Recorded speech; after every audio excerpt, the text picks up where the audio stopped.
Yes, this is the weekly Terry.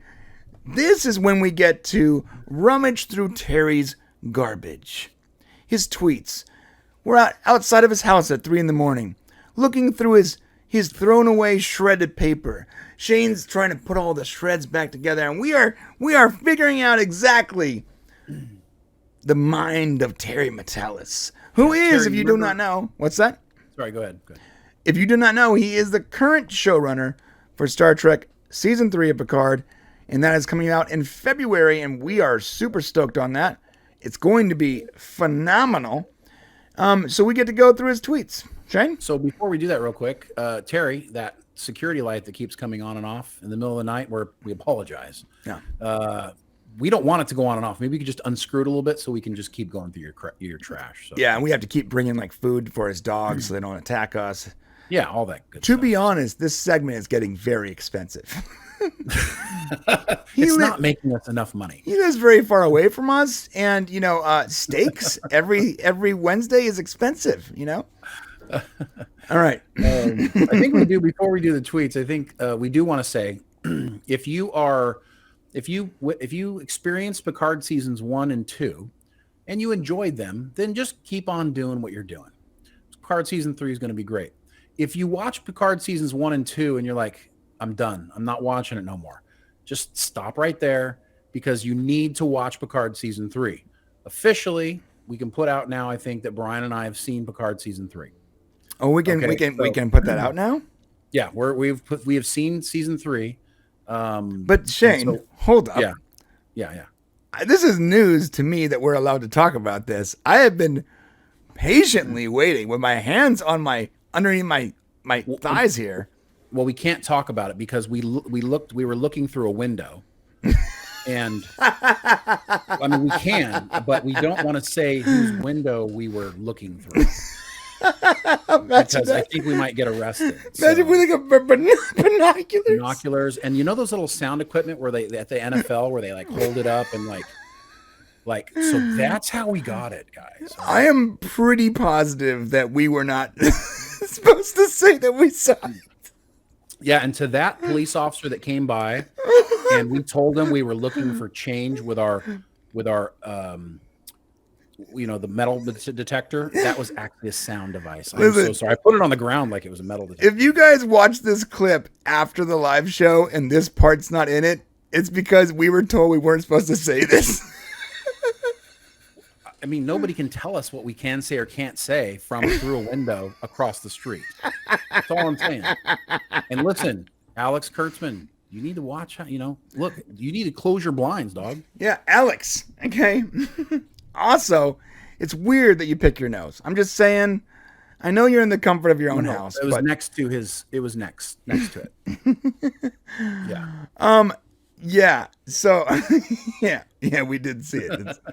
We saw it, and it's great. You need to watch it. Trust us. You're not going to be disappointed by Picard season 3. Just show up because, listen, we wouldn't tell you to if it wasn't great. No, and we have been so honest. Like the other day, someone asked me why I was shilling so much for Picard season 3. I'm like, I'm not shilling. I saw it. It's fantastic. Yeah, shilling is when you don't think it's great and yet you still say it's great. Right. That's shilling, or getting paid to do that, I guess. And I guess that would be a valid criticism if we were saying that every season of Picard or whatever Star Trek was great. This might be the first time we're like, no, it's other seasons were not good. We said it. We were very clear about it. We had hope that it was good, but they weren't good ultimately. We have complained about Discovery so many times I can't count. And we were actually hesitant about Strange New Worlds until we saw it. We're like, oh, this is fun. But even then we were critical of it. We're telling you right now, and we've been critical the whole time of New Star Trek. This is premium chef's kiss Trek. Yeah. Be ready for it. It's coming. Orville Nation, Super Chat from Orville Nation says, just say you guys saw it from remote viewing of Terry's living room or something. From doing remote viewing. Well, Terry's smart. He keeps his blinds closed. It's the rest of the people that need to close their blinds. And we had to hack into Alex Kurtzman's closed circuit television. We saw it. It was in black and white, but we did see it. Yes, quote us saying it's fantastic. It is, yeah. So don't want to miss it. So on to the tweets. On to the tweets. On to the tweets. Dork Knight, yes, you missed the Andor discussion. That was an hour and a half ago, dude. All right, first tweet of the week. Terry Matalas tweets, have I mentioned how much I love Gates McFadden? So thrilled to have her as part of season 3.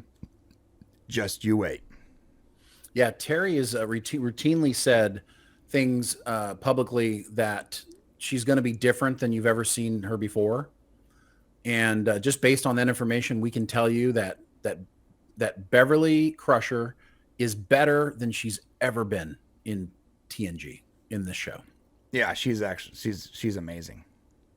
Yeah, she's There's one great episode where Beverly was the center of the story, and it's not the one, The Ghosts of Scotland, or whatever the title that one was. The one with the candle or whatever. I don't like that one. I remember watching that when I was like 13 and being like, okay. Light the candle, Gates. That element of it was what, Dad? No, okay. I'm not. I'm watching Star Trek, Dad. But there was an episode where she was everybody kept disappearing around her. Oh, right? Yeah, ship in a bottle.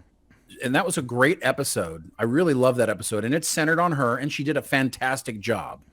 So I would say that episode and Star Trek Picard season 3 is probably the best of Beverly Crusher. Okay, I agree with that. What's next in the tweet department, Shane? Well, I'll tell you. This is not Star Trek related, but it's actually a very important look into the mind of Terry Matalas. Someone says, no digital download, Terry, you fuel. He's talking about buying a video game. But this is the important part. He says, I believe in physical media. Big believer. And I gotta say, here's the deal, boys and girls. As much as people think streaming services are forever going to have these awesome shows and movies that you love so much, that is not the case.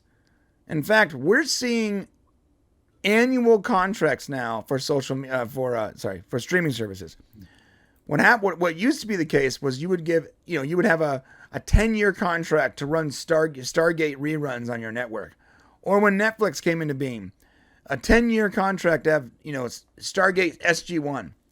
Now, everything is annual. Literally everything is an annual contract, which means year to year, you can just completely lose access to something that you love. So I've gotten to the point where I'm now buying something called Steel Books, exclusively Steel Books. I no longer buy regular DVDs. They don't advertise with us, heads up. I know. I no longer buy regular DVDs or Blu-rays. I am buying Steel Books, not only because they're steel and the art looks cool, but because it's the only physical media that actually increases in value from the point of purchase. Because they only make a certain amount of them. So when you get, let's say, Stargate, the Steelbook series, well, there's only so many of those Stargate movies that they're going to put out in that Steelbooks. And so they're actually collectibles. But in addition to them being collectibles, inside of them is the Blu-ray with all the features and stuff that you wouldn't get on streaming services. So, look, go ahead. We have every streaming service. Shane and I literally have every streaming service, right, Shane? Yes, except Apple, because I'm mad at them. Yes, I actually have Apple, but I haven't logged in like 6 months. But yeah, Shane can't figure out how to get Apple to work.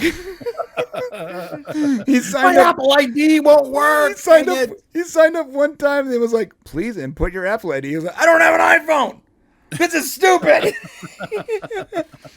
But look, we have every one, but the problem is physical media is king. You can't beat a physical media when it comes to actually utilizing or viewing your favorite content.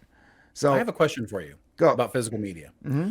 So how long will the Blu-ray last? That's my question. Because, honestly, DVDs are almost dead. And I see what you're saying. How long will Blu-ray last before, it just seems like physical media is great, but it seems like everything's digital now. Well, so Blu-rays are still being utilized. So, DVDs. DVDs, kind of, yeah. I mean, yes, yeah. Would I buy a DVD of something? No. No. But an old DVD I have still plays in my Blu-ray player. Right. But that's why I'm saying, how long does Blu-ray last? Right. Like, how long will we keep doing that? I know what you're talking about. This like when formats change, right? So you had like Betamax and then VHS and then like laser discs and DVDs and then Blu-ray. At one point, you had remember the Ultra HD DVDs where it was like basically a Blu-ray but a different kind of Blu-ray. Yeah. So at what point does physical end? Well, see that's the question. I don't think physical will ever. Well, I don't think physical in any way will ever end. Will there be a different kind of Blu-ray, like maybe smaller or higher capacity or whatever? Perhaps.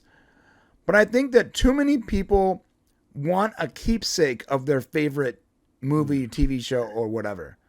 And like that's why people like I still buy like CDs of my absolute most favorite artists. When they come out with a cool CD, I'll buy it. Now, will I listen to the CD itself?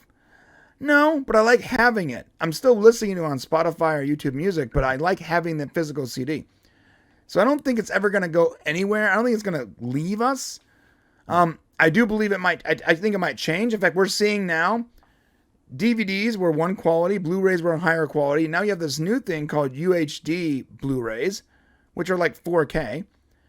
And the thing about Blu-rays is there's so much space on a Blu-ray disc that it can survive the next big change. Like if everything goes from 4K to 8K or whatever, a Blu-ray movie can still be put on one disc in 8K. So I think it's a pretty future-proof media, and I think it's going to be around for a while. And I think that it's dumb not to buy. If you like something so much, like don't rely on like you bought it digitally on Amazon. Well, don't rely on that always being there. Here's a great case in point. I bought Always Sunny in Philadelphia, one of my favorite comedy shows.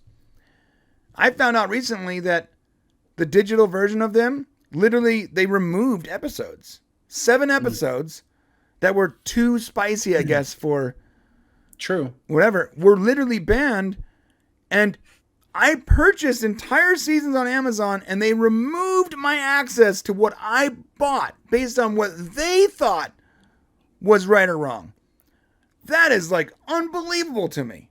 That's true. I mean, you're paying for a service that at any time they can kick you off. Yeah. Had I spent that money on the Blu-ray set instead, it wouldn't be a problem. Yeah, that's a good point. Super chat from Maria. Go ahead. Insert best super chat quote here ever. P.S. I'm Terry Security. I'm slacking. Okay. That is the best super chat quote. Okay, one more tweet from Terry Matalas. We got 2. Oh, I'm sorry. 2 more. I apologize. Thank you, Shane. Yes. 2 more tweets. First one being, he actually replied to someone and said, Riker loves himself a starship. Well, what was the question? Well, I'll tell you. First, it was a picture of the Titan. Cool. Love it. The new Titan, by the way, looks sick. I don't know what anyone's problem is with this ship, but that's a discussion for another time, I guess. No, that's. Well, I think we should mention that just right now. Okay, go for it.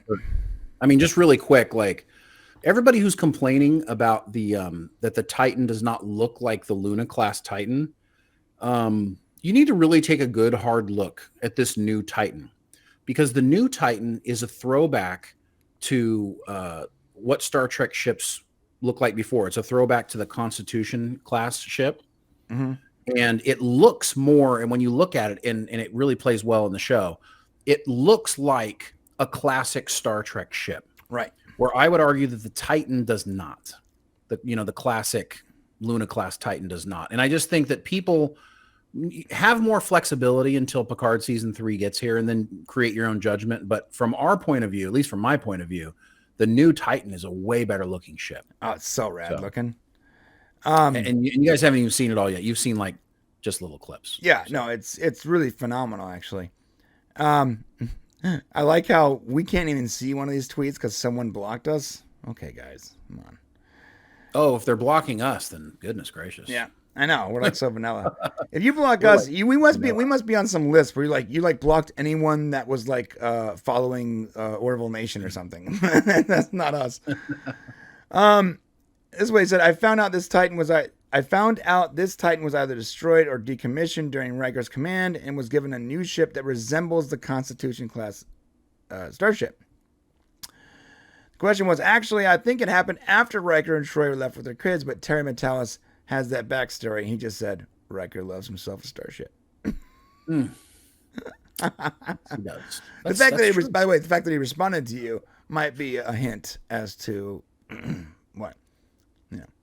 Yeah, Matt Vader. It might be. Yeah, they might have blocked us because of you, bro. Super chat from Marvel Nation. Mythic Quest season 3 tomorrow. Yeah, bro. Can't wait. Shane has not seen the glory that is Mythic Quest, by the way. I don't want to talk about it. I'm very frustrated with Apple. He can't log into Apple it. products. I've literally tried to like reset my thing, and like it says it sent me an email, but it didn't. And then you call Apple, and they're like, "I'm sorry, I don't know what you're talking about."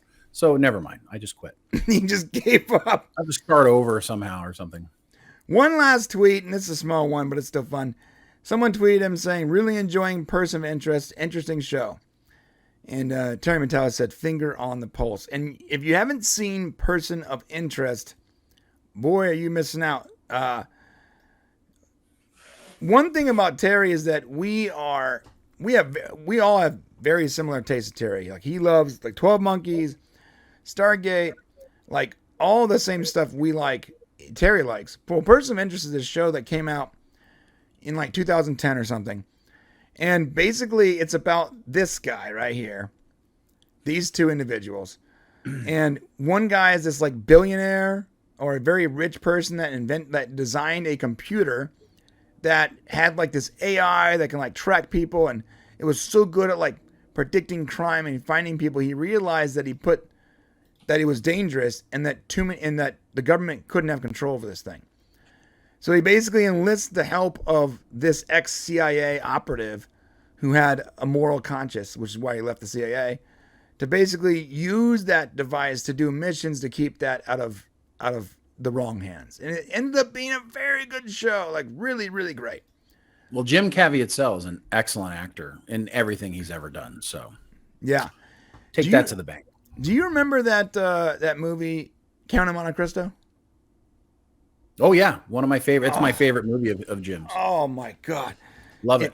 If you have not seen this movie, The Count of Monte Cristo, you are depriving yourself premium. I'm sorry to say, use this word, premium Kino. Yeah, it's the Jim Caviezel. Make sure you get that one. There's a couple of them that were made, so really, really incredible. Yeah, you get the one that with Jim Caviezel. Caviezel. Get the one Jim Caviezel. It's amazing. So and also there is a very young Henry Cavill in it. Yes, there is. Yes, there is. That was my first glance of that beautiful man. But yes, go check out that movie and check out the show Person of Interest. It's really phenomenal. You're missing out if you haven't seen it. It's absolutely phenomenal. Orville Legend said, "Shane, dude." I don't know why, but dude, what's up, dude? PJ. Bro, dude. What does your tattoo say? Dude, what does my tattoo say? Bro. Where's my car? That was an unbelievably good movie for its time. Right, it shouldn't have been good. That's why it should not have been. Like when you watch that movie, you're not thinking this is going to make me laugh. You're thinking this is so stupid. And then you leave and you're like in tears because of how funny it was, and it had such heart too. You're like, how is this a good movie? Yeah, it was like Bill and Ted Take Two. You know, it was. Yeah, that was a good movie too. Actually, not Take Two. Are you talking about the newest one, right? The original Bill and Ted's. Yeah, and then so it was like the original Bill and Ted's in that same way. Right. If you watch it today, I don't know if you get the same feelings about it, but back then it was great. Yeah, it really was. Okay, man. Well, that has been Terry's, the Weekly Terry, aka Terry's Tweets. Hit the subscribe button on the way to the comment section. Hashtag Terry Trek. Start using it, please. Hashtag Terry Trek. Shane We're really trying to wants get that thing going. help us out, guys. Shane wants this hashtag to be a thing so badly. Yes. Hashtag well, it's not that I want it to be. It's once Picard season 3 goes, that's what it will be. So I'm just saying, get on board now instead of wait until then. So here's the correct spelling. Hashtag TERRY Trek TREK. Thank you, Orville Nation. Right there. Hashtag Terry Trek. There it is. All right. Well, that's it. Let us know what you guys think in the comment section below. Do you have any questions? Hopefully we can get him on at some point, and we'll be asking him any question you give us. We are making note of them so we can ask him directly. So let us know in the comment section below.